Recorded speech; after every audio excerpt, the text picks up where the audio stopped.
we were really excited to visit Lisbon, and it lived up to the hype. We had a great time. And there's a lot of great popular things to do in Lisbon. We got the same advice that you'll probably get to, right? Like go when they open to miss the lines, right? Go at certain times of day and no one's there certain days. Yeah. In our experience, we were greeted with big lines. Big lines around Lisbon. So we're gonna share some nuggets on what we found are great ways to skip the lines in Lisbon. And also we're gonna share some of the best attractions here too, good place to eat and transportation around the city. You'll love it. I'm Jordan. And I'm Erica. And we're your guides abroad.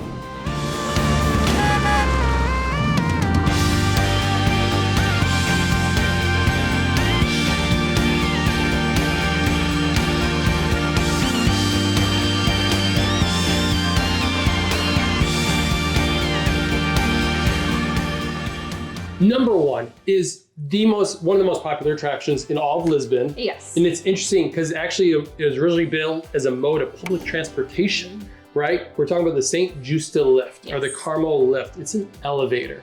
Why do people like to go to it? Great question, Erica. It has an observation deck 147 feet up. Also too, it looks like the Eiffel Tower, and we'll describe that later, like the design of it. All right, anyways, when you get there, there's gonna be a massive line at the bottom to ride the lift. Yes, there will be. I think the lift can only take 20 people up and 14 people down. 25 up and 20 down? I think this was designed for, but I think it's actually less than that. Okay. Anyways, it creates a massive line out there. Sure does. So this is how you can skip the line. While still riding the lift. Yes, exactly.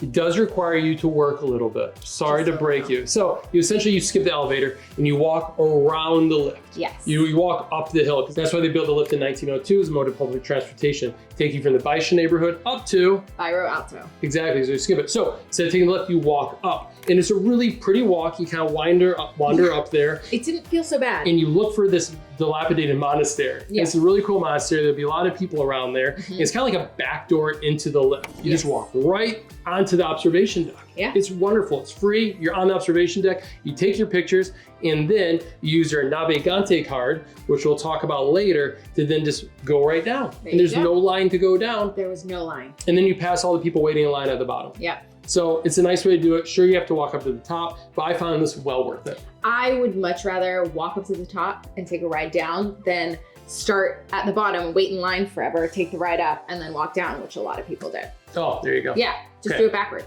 It looks like the Eiffel Tower because it was built in the same style as the Eiffel Tower. Oh, okay. Yeah, a renowned architect.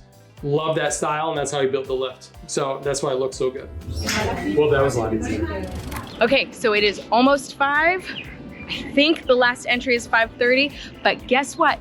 No line, we're just gonna walk right in. There has been a long line today, so we are very excited to skip the line. Let's go. Number 2, another popular attraction is the Jeronimo Monastery in Belem.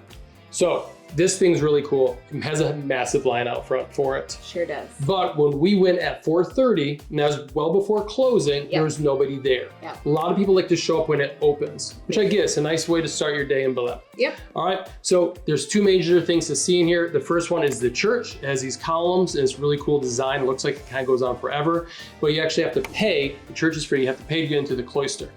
And that was absolutely gorgeous. I was shocked. It was this 2-story thing. It has a big courtyard. Oh, it has beautiful pictures. She just remembers now what it looks like. I know, I'm That was sorry. that face, yeah. No, it was so stunning. Because we're really going to skip it. We're just staying up the road. We're like, we don't want anything in this line. It's not worth it. I thought it was very pretty. It was really cool, absolutely so. beautiful. And the best thing about going at 4:30 p.m., right? It closes at 6:30, I think, or so. 6. So we still have plenty of time, but there were like 10 people in the whole place. So it's really good for pictures and fun for kids to run around. Yeah. And it's cool. The church houses the tomb of Vasco da Gama, one of the most famous explorers. I remember being in elementary school and like you just learn all about Vasco da Gama. So anyways, it's pretty cool. Look at how empty this is. It's amazing. Keep watching because it's cool. The monks that started this or worked at this monastery to raise money, they invented this famous pastry that we'll talk about later. Since we're in Belem right now, let's take you to another famous site that has big lines. So this is kind of a twofer, right? Yeah. All right. So first of all, Belem Tower is a really popular tower. It's beautiful. Watch our upcoming video on things to do in Belem to get information on that. That's gonna have a huge line that moves really slowly. When you get inside, it's gonna be super crowded. So Belem Tower, it is beautiful from the outside. It is intricate, there's carvings, it has a beautiful scenery behind it, great history, so it's great to see from the outside. And then if you want a view, Don't go inside. You just walk 10 minutes up the river, and there's the Monument of Discoveries. And that's beautiful. It's really high up. It has this amazing compass down there. When we walked up to it, there was a very short line. Just a few people. Because you can take an elevator up, and it's a modern building. This was built in the 60s, so it's very modern. On the side, it takes a lot of people up to the top. The observation deck at the top is amazing. Beautiful views of the monastery on one side, the river on the other side. Go up at sunset. We did not, but it's really nice. Very nice views of the bridge also. Yeah. So, and it's pretty, it's well priced, and it's just easy. There's some additional steps at the top, but it's a nice, easy way to get a great view. Yes, it is. Monument of the Discoveries, a little history on this. It is 170 feet tall, and it was built to celebrate the age of exploration in the 15th and 16th centuries of Portugal. It's completed in 1960 for the 500th anniversary of Henry the Navigator. It represents a ship's prow featuring more than 30 statues of historical figures who played a big part in Portugal's age of discoveries. And you'll hear Henry the Navigator a lot and see a lot of statues of him around Portugal in general. It's pretty cool, great history. Henry the Navigator was a prince who kind of like talked the king into like, we need to get out and see the world. And I get chills just thinking about like, he is really like forward thinking, right? He's like, no, if we go out and explore this stuff, like bring us riches, but also like we'll learn so much. So a pretty impressive guy to have that vision. Yeah. Henry the Navigator. What's her son's name? Was he named after him? No. No, he wasn't. No, dude. If you're looking for an exciting day in Lisbon, make sure to download our one-page itinerary. It only takes 2 minutes to download it, and boom, you got one day planned out across Lisbon. It takes you through 4 neighborhoods. It starts at the top of the hill in a neighborhood that few tourists go, and takes you on a great walking tour down, all the way down the riverfront to have a great lunch or early dinner. Check out yourguidesabroad.com/Lisbon. Number 4, St. George's Castle. You can't miss it. Overlooks the entire city of Lisbon. I thought it was really cool. It's a great walk up there. We got a little lost on the walk up. But when we got up there, we were greeted with a massive line. We were. Such a big line. And this one is so easy to skip the line. Yes. You buy your ticket in advance. Yeah. You buy it online, and then you just walk up to the ticket gate, the guy, and show it to him on your phone, or you can print it out. You can show him to your phone. He'll scan it, and you get in.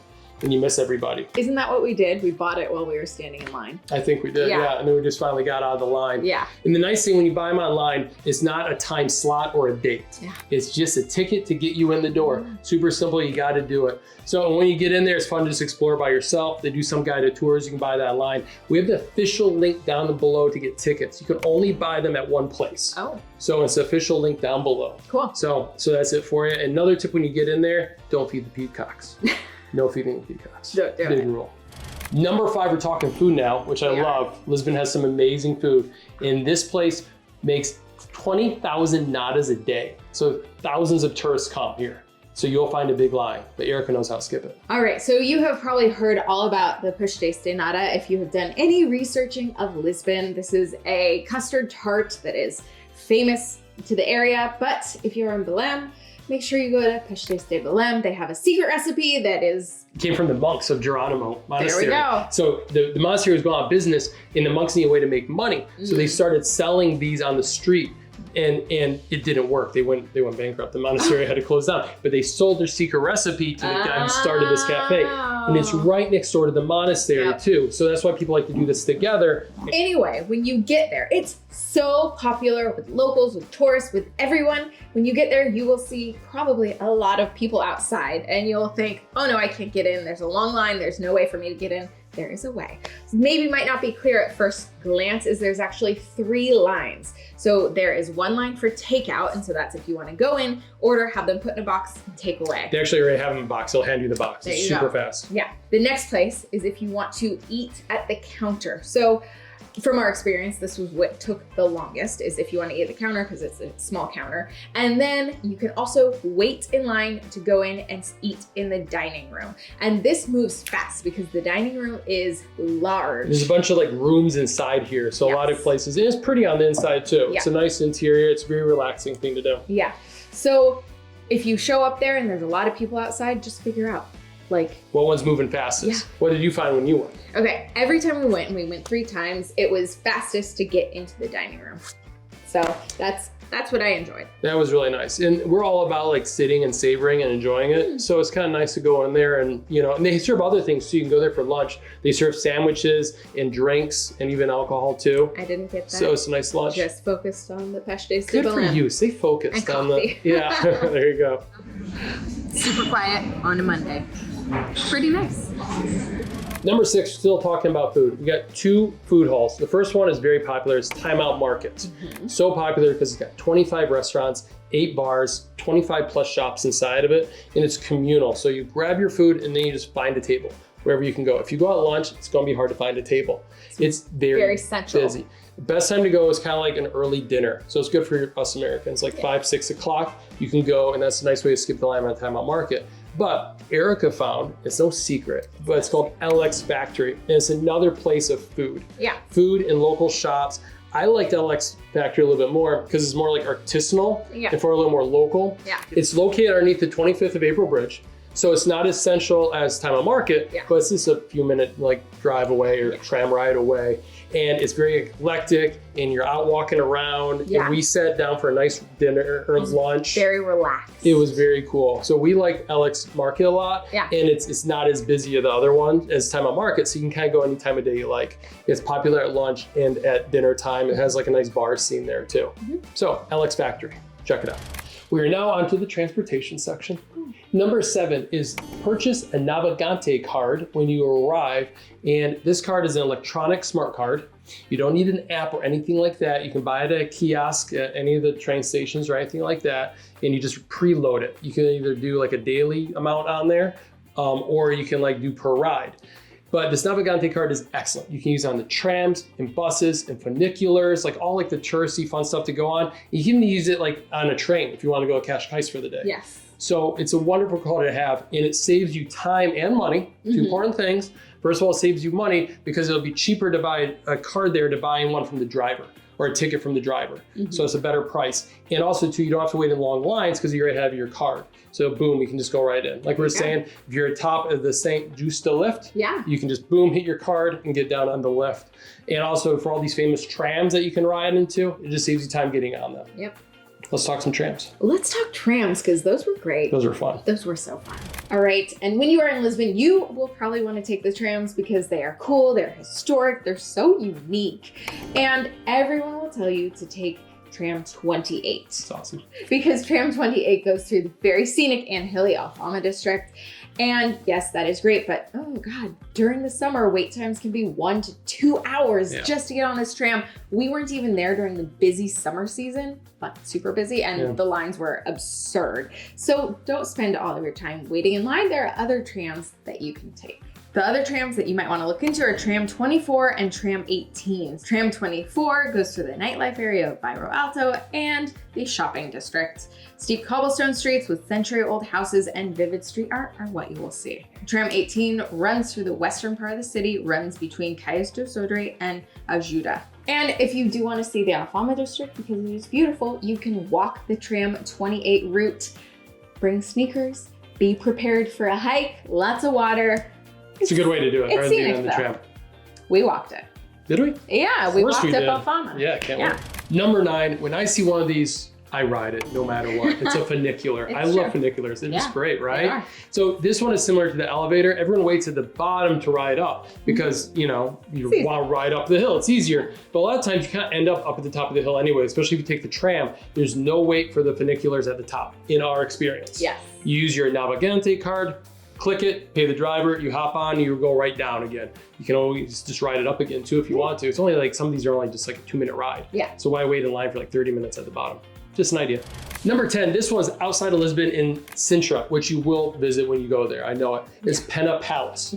So a lot of times you go inside Pena Palace. A lot of tours will even take you in there. Problem is, you park at the park area and you wait in line for like 20 minutes to like up to 2 hours. And then you have to get up to the courtyard and it's a timed entry. So then you're waiting in line up at the courtyard to actually get into the palace. Now, we did a guided tour and he was passionate about not going inside of it. He's saying it's not really decorated on the inside, there's no furniture on the inside, and like some of the best parts is just the terrace and the view. So he was all about not going, and the internet like this too, is really, what we found the best part was being outside of the palace and looking at it. It was gorgeous, but the park area is wonderful. So our guy dropped us off down towards the bottom at one of the side entrances, so there's nobody there. We got right in, and then we just meandered up through the park, because the whole thing is this beautiful park with all these trees. They even have a redwood tree there. Wow. They imported all these like things from all over the world, and there's ponds there, and we just loved walking around. It was very magical.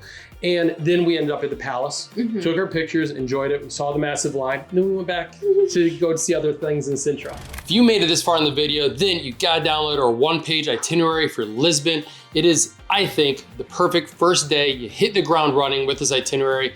Head to yourguidesabroad.com/Lisbon or click the link down in the description below, and boom, you can download it, you can print it, and off you go. We're still working on building out this amazing website called yourguidesabroad.com. We have a lot of good articles on there. We do. Erica's an amazing writer, and we're just trying to share the most helpful content out there to help you travel with confidence, have your dream vacation Yeah.